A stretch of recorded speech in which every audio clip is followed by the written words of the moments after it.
Oh my god, what a day it has been for coronavirus updates in the news.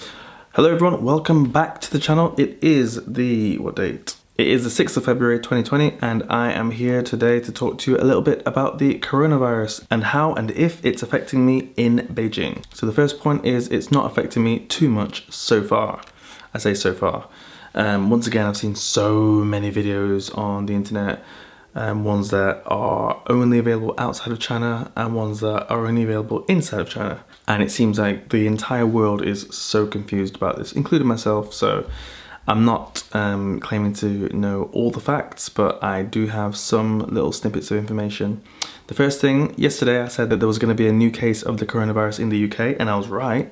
I think yesterday though I said it was in York, but it actually turns out that it was in Brighton. So the case of coronavirus in the UK, the third case is in Brighton. So that is interesting. There are over 28,000 people infected with the coronavirus now, and the death toll has gone up 560 odd, just shy of 600, I think the last time I checked. So I'm sure tomorrow there'll be an update on that, and once again, it's gonna be crazy. Speaking of the numbers, there was a little slip up, I think.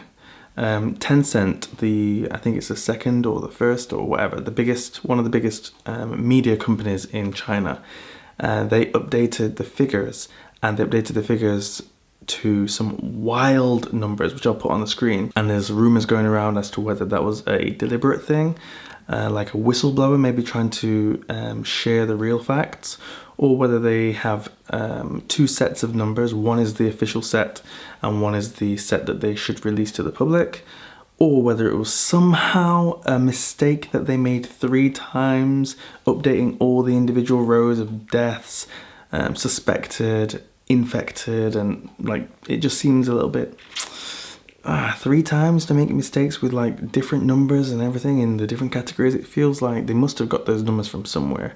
So there's a bit of rumor going around, but obviously those kind of rumors won't last long within the Chinese internet, because they'll just be, you know how it works in the Chinese internet. Stuff just doesn't get shared. It just disappears. And just another thing, I think I've said before, but some people were saying that the numbers must be much higher because they're having to build like an extra 2 hospitals. But if you've ever been to a Chinese hospital, they are absolutely packed on a normal day without any kind of outbreak. So I can completely believe and completely understand that they need the extra space if there's actually something happening and there's tons of people going to hospital to get checked and who might have something, who need to be separated from everyone else and stuff like that. So I do completely understand that. We went to the hospital just when Hillary was pregnant, and it was that bad. We had to just leave the country and go to the UK because we just couldn't do it. Just couldn't get through the hospitals here. It is crazy. Lining up for, you just can't work. You can't work at the same time. At that time I was working in a training center, and I was always having to have time off because I need to go and wait with Hillary, and she too had to have days off, random days off, because you have to wait an entire day with a ticket, like at a cheese counter, waiting for them to call your number. And then when they call your number, they probably tell you that you got an appointment for the next day, and then you have to take the next day off as well and wait all day again. It's so long. So I can completely understand why they're building separate hospitals because of this outbreak. Completely understand. It has been confirmed that the virus does not take a long time at all to spread from person to person. Someone got infected at a market or supermarket, I'm not sure, I have to check. And it was during this sort of quarantine period. They just nipped out to get some food, and they actually checked the security footage, and they only encountered someone in that supermarket for 15 seconds. No talking, just standing next to each other and I guess breathing. And I think one of them or both of them didn't have like a face mask on, and it was just 15 seconds and they got infected. That is crazy. So be careful everyone, and wherever you go, wear a face mask, wash your hands. This is not a game. This is serious stuff. There are all kinds of restrictions on people coming in and out of some housing communities. Where I am, because we're in Beijing, like I told you, we are miles, like probably about 1,000, no, probably not 1,000, but near 1,000 miles away from the epicenter. Let me actually check. Okay, it's not 1,000 miles, but over 1,000 kilometers from Wuhan, where the outbreak is. So we are miles away. So we're not that affected by it, but there's a lot of cities that are much closer to there, and they are being affected quite severely. So there's a rule that's come into place where only one person can come out from every family, so every home, pretty much, every 2 days. Every 2 days, one person can come out. And that's only to go to the supermarket. Or if you need, like, if you're sick.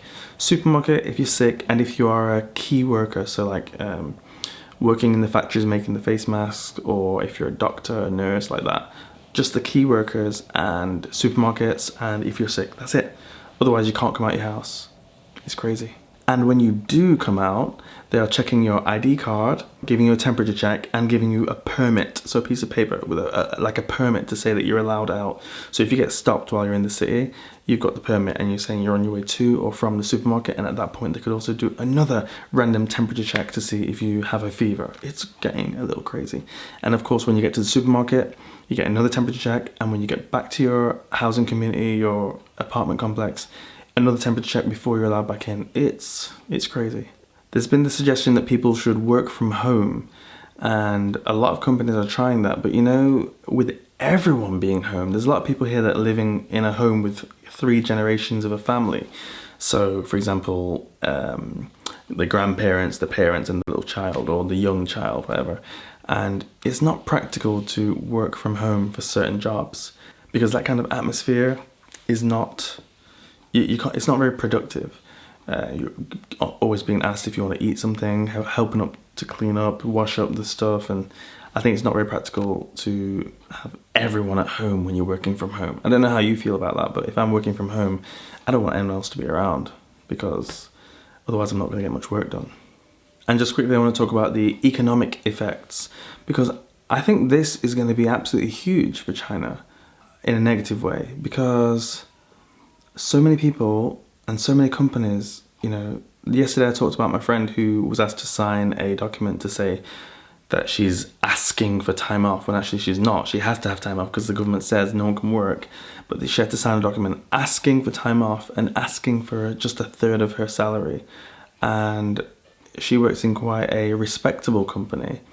So I'm just thinking, like, all the small companies and the people who are sort of doing work on the side, there's a lot of sort of uncontracted work that goes on in Beijing, in China, I should say, where people just sort of like day work. You know, you go there, you do the job, you get paid, you go home. There's no contract, there's nothing, no benefits.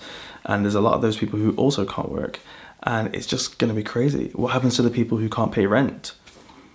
You can't pay rent. And what happens to the companies who have to pay salaries and rent, and they can't earn any money because the government has told them they can't open?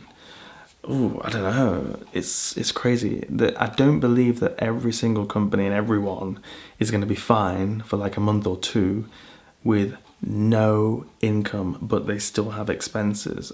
I don't think that that's going to be okay for everyone. So I'm curious to see what happens over the next couple of months when this thing either dies out or if it continues even more. Like, how badly is the economy going to be hit? Hillary's uncle lives somewhere where they've said that January there's no rent to pay, and February you only pay half the rent. So I'm not sure what kind of place that they live in, because I'm not sure how the landlords are going to be able to afford that either, because if you're a landlord, unless you own the property or if you've got loads of cash, like if you own it outright, fine, but if you've got a mortgage or a loan, and then you're not collecting rent, and you're also not allowed to work, but you might have to pay rent where you live or pay your mortgage where you live or whatever.